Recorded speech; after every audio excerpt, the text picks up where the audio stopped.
Nous sommes lundi 25 novembre 2024, à un mois jour pour jour de la fête de Noël. Madame, Monsieur, bonjour et bienvenue dans cette première édition de la semaine. Au sommaire, des ravins présents dans plusieurs communes du district autonome d'Abidjan troublent la quiétude des riverains qui lancent un cri de cœur aux autorités compétentes. Au Soudan, la guerre qui fait rage depuis le 15 avril 2023 a plongé la capitale Khartoum dans le chaos. Les cimetières de cette ville sont désormais saturés, submergés par le nombre croissant de victimes. Merci de suivre l'information sur la chaîne proche des populations. C'est une journée pour briser le silence et agir. Ce 25 novembre marque la journée internationale pour l'élimination de la violence à l'égard des femmes. Un fléau mondial qui touche une femme sur 3 au cours de sa vie. Selon les Nations Unies, en Côte d'Ivoire comme ailleurs, des campagnes de sensibilisation et des actions concrètes sont menées pour protéger les victimes et dénoncer les auteurs de ces crimes. Une mobilisation essentielle pour bâtir un avenir où chaque femme peut vivre en sécurité et dans la dignité. Dans les communes de Cocody et d'Abobo, des ravins dangereux troublent la quiétude des riverains. Ce 25 novembre, dans la des populations. Chaque saison des pluies devient un véritable calvaire car ces ravins ne cessent de s'élargir depuis le mois de juin jusqu'à ce jour. La situation n'a fait qu'empirer malgré leur plainte auprès des autorités compétentes. Leur cri de cœur détresse dans ce reportage signé Assistant Diarra. C'est le danger qui menace la vie des habitants du nouveau CHU d'Angré dans la commune de Cocody. Ce trou, autrefois insignifiant, est aujourd'hui un gros ravin qui bouffe le bas des habitations chaque fois qu'il pleut. Le propriétaire de cette cour est obligé de garer son véhicule juste à côté. Il a fini par abandonner son garage qui peut s'écrouler à tout moment. Quand il pleut, même il ne dort même pas là-bas, c'est mon voisin. Quand il pleut, il est obligé de fuir sa maison. Voilà, parce qu'il se sent vraiment menacé. Et par rapport à la route des nouveaux CHU là, que ça a créé ces ravins-là. Ce ravin se rapproche à grands pas de la voie principale du nouveau CHU d'Angré. Bientôt, le goudron des nouveaux CHU va se couper parce que nous, on parle, on ne comprend pas. Donc, comme il y a des vidéos qui témoignent directement la dangerosité des trous des nouveaux CHU, je souhaite que le jour où ça va tomber, qu'il n'y a pas de mort d'homme avant qu'ils vont venir trouver la solution. Toujours dans la commune de Cocody, à Angré 8e tranche, un autre ravin trouble la quiétude des riverains. Depuis le mois de juin 2024, les habitants de la cité Sikoji 1001 logements ont perdu leur joie de vivre. Ils sont dans l'angoisse et l'amertume à cause de ce ravin qui menace leurs habitations. Tu ne peux pas dormir parce que je m'inquiète. Je ne sais pas si ça va arriver jusqu'à là. Au fur et à mesure, ça se casse. Pour protéger les enfants de la cité, ils ont fait recours à ces barres de protection. Toutes leurs tentatives pour entrer en contact avec les autorités compétentes afin qu'elles freinent l'avancée de ces ravins sont restées vaines. Le conseil syndical de Cocody-Angré a pris la tâche du ministère pour leur demander de venir voir comment ça avance et comment on peut y remédier. On n'a pas eu de réponse jusqu'à présent. Malgré nos appels, nos interpellations, le net qui est venu, qui a vu, qui nous a donné de l'espoir et puis après, plus rien. Vraiment, nous sommes dans le désarroi. Vraiment. Nous avons payé assez cher nos maisons. On ne sait où aller aujourd'hui là. On demande vraiment que le gouvernement fasse quelque chose pour nous éviter le pire. De l'autre côté de la cité Sikoji 1001 logement, l'avancée du ravin a poussé le propriétaire de cet immeuble à jeter l'éponge. Il a préféré sauver sa vie. Son immeuble à l'abandon est devenu un véritable dépotoir et un fumoir. Autre commune, même réalité. Ici à Bobo, la cité Concorde est également menacée par un gigantesque ravin. En juin 2024, face aux nombreuses inondations qui faisaient des ravages dans les districts autonomes d'Abidjan, l'Office national de la protection civile ONPC a évacué urgemment les résidents des maisons aux abords. La Sikoji, devenue l'ANA, Agence nationale de l'habitat, promoteur immobilier de cette cité, a été interpellée par les riverains pour un dédommagement. Ils ont eu à dédommager les gens à hauteur de 700 000 et ils ont donné 4 mois pour venir faire les travaux, voilà, pour qu'ensuite après ils retournent. Depuis lors, rien n'est fait et ce ravin ne fait que s'élargir. À la tombée de la nuit, la peur et l'anxiété s'installent chez les riverains. Ils ont le sommeil troublé. Les vies sont menacées Pour des personnes qui ont mis, je ne sais pas, tout leur fonds à acquérir des maisons pour terminer leur retraite qui se retrouvent dans ce problème, vraiment ça fait pitié. Venez à notre aide, venez sauver ces maisons-là. Jusque-là, bon, on n'a pas de suite. Quand il pleut, tout le monde craint. Quand ça commence comme cela, la terre se met à trembler. Notre courrier adressé à l'ANA afin qu'elle se prononce sur les cas des cités Concorde et Sikoji 1001 logements est resté sans réponse. Pour l'heure, ces populations impuissantes ne savent plus à quel sein se vouer. Du mois de juin à ce jour, moult actions ont été menées par l'Office national de la protection civile pour préserver la vie des habitants des zones à risque. La première action, c'est de mettre en sécurité les personnes. Ensuite, on va au second niveau, c'est-à-dire les biens. Quand il y a vraiment urgence, on met en sécurité les vies humaines et les biens, on les fait sortir selon l'urgence quand c'est signalé suffisamment tôt. Les populations ont le temps de récupérer tous leurs biens. Et ces édifices-là font l'objet de surveillance par les forces concurrentes, notamment police et gendarmerie, pour éviter qu'il y ait des pillages ou des vols. L'ONPC appelle l'ensemble des populations à la vigilance. Signaler certains excès, des gens qui bloqueraient des canaux de drainage, qui construiraient des murs ou bien qui veulent élargir leur zone d'habitation en grignotant sur l'espace public au point de bloquer les canaux de drainage, c'est dangereux pour tout le quartier. Je voudrais également appeler l'attention des parents. Il faut avoir une vigilance accrue de ces enfants chaque fois qu'un épisode pluvieux est signalé.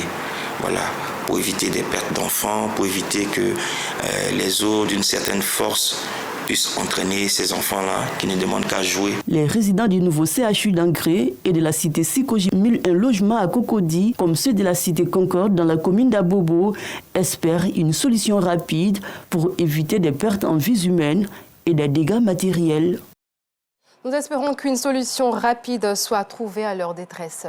La 4e édition de la distinction de l'Ivoirien Nouveau s'est tenue samedi dernier dans la commune de Cocody. Cette cérémonie initiée par les observateurs des médias vise à honorer les personnalités qui se sont illustrées par la qualité de leur travail au cours de l'année. Les détails avec nous, Sangaré. C'est une distinction pour honorer les hommes et femmes qui se sont illustrés par la qualité de leur travail au cours de l'année. Personnalités politiques, guides religieux et membres de la société civile ont reçu des prix au cours de la 4e édition de la distinction de l'Ivoirien Nouveau. Il s'agit entre autres d'Éric Taba, meilleur homme politique de l'année, et Oustaz Kone Abou, meilleur guide religieux pour ses messages en faveur de la paix. Je suis très heureux. Mais je pense que ce prix-là, je le dédie à mon patron, au président Ouattara, parce que c'est mon formateur, c'est mon mentor. Et je suis très heureux. Que dire de plus? Mais moi, je pense qu'il y a une manière de faire la politique sans invective, voilà, pour respecter l'autre. Et c'est ce que je m'évertue de faire. Je suis honoré, je suis heureux, et c'est tous les musulmans. Merci à tous mes maîtres. Je salue le Cheikh Aïma, Diakité Ousmane, mon maître Cissé Djigiba et tous ceux qui m'ont coaché dès le départ quand j'ai quitté l'éducation nationale, qui ont cru en moi. Je leur dis merci et que vive notre religion. À cette soirée, les hommes des médias n'ont pas été oubliés. Serge Koléa, Sorotier Moko de la RTI, John J de Live TV et Philippe Dinassera de cette info ont reçu des prix. Je leur dis merci, mais dis merci surtout à tous ces aînés qui nous ont formés, qui sont là. Je leur dis merci au directeur de l'information de RTI. Ce prix, c'est son prix. C'est le prix de sa rédaction. La distinction de l'Ivoirien Nouveau, une initiative des observateurs des médias présidée par Éric Goré. Elle vise à promouvoir le concept de l'Ivoirien Nouveau, un concept pour mettre en avant les valeurs d'excellence, de probité et de la résilience. La cérémonie de distinction de l'Ivoirien Nouveau honore des personnalités et des structures qui impactent positivement la vie des populations, qu'il s'agisse des médias, de l'éducation, de la santé, de l'entrepreneuriat, de l'environnement. Nous nous assurons, grâce à un comité scientifique rigoureux, de mettre en lumière les résultats authentiques, exempts de toute complaisance. L'engagement des acteurs des médias pour le renforcement de la paix et de la cohésion sociale en Côte d'Ivoire. Thème de cette 4e édition des distinctions de l'Ivoirien nouveau. Depuis l'interdiction de la mendicité dans le district autonome d'Abidjan instaurée par le gouverneur en avril dernier, la présence des mendiants aux différents carrefours de la capitale économique reste perceptible. Une situation qui ternit l'image de la ville. Un reportage de Théodore Zou.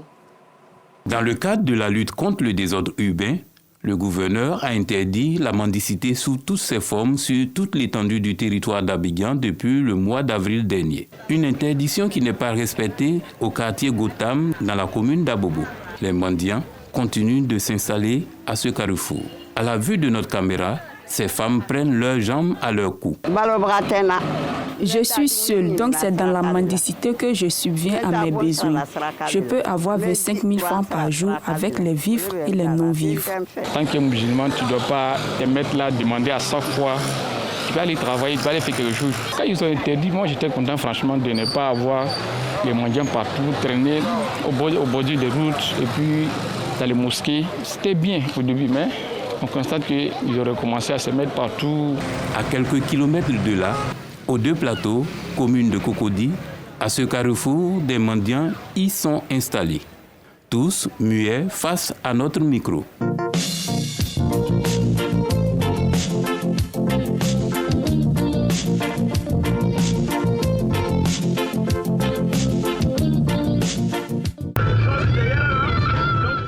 Un tour chez l'imam Sogodogo dans la même commune de Cocody, il apporte les fondements de l'interdiction de la mendicité selon les enseignements islamiques. La mendicité est formellement interdite en islam parce que le prophète Mohammed sallallahu alayhi wa sallam nous a dit que la personne qui aura demandé la nourriture d'aujourd'hui, et la nourriture d'aujourd'hui, il a eu ça.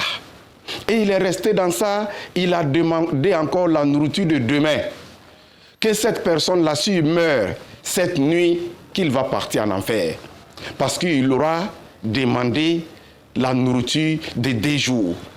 Ça veut dire que quand l'islam te permet avec l'attestation pour demander, c'est pour prendre ce qui peut te permettre de vivre ce jour. Le guide religieux relève également les raisons qui peuvent amener le musulman à mendier. Il y a des gens qui ont demandé au prophète Mohammed sallallahu alayhi wa sallam que si c'est difficile même pour le musulman d'avoir de quoi manger, de quoi faire nourrir sa famille, est-ce qu'il a le droit de commander?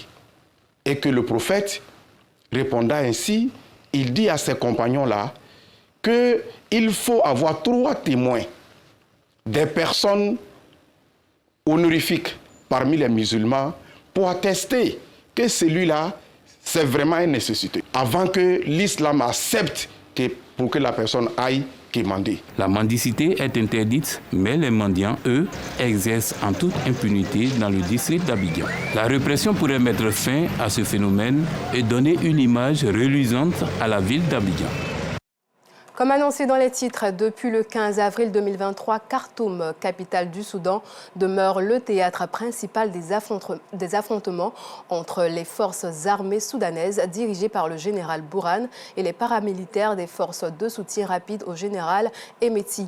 Bien que l'ONU maintienne un bilan estimé à 25 000 morts, le conflit aurait causé à l'échelle nationale plus de 150 000 pertes civiles résultant des bombardements, des massacres ainsi que des décès liés à la famine et aux maladies. Toujours hors de nos frontières en France, cette fois-ci pour le procès des viols de Mazan. 11 semaines après le début des audiences, les réquisitoires du parquet ont commencé ce lundi 25 novembre. Dominique Pellicot, ce septuagénaire accusé d'avoir drogué, violé et faire violer pendant 10 ans, celle qui est aujourd'hui son ex-épouse Gisèle Pellicot, a été au centre des premières plaidoiries. L'avocate générale a requis la peine maximale de 20 ans de réclusion criminelle à son encontre. Selon le calendrier officiel, les réquisitoires du ministère public s'étaleront sur 3 jours. C'est la fin de cette édition. Merci de l'avoir suivi et bon après-midi à tous.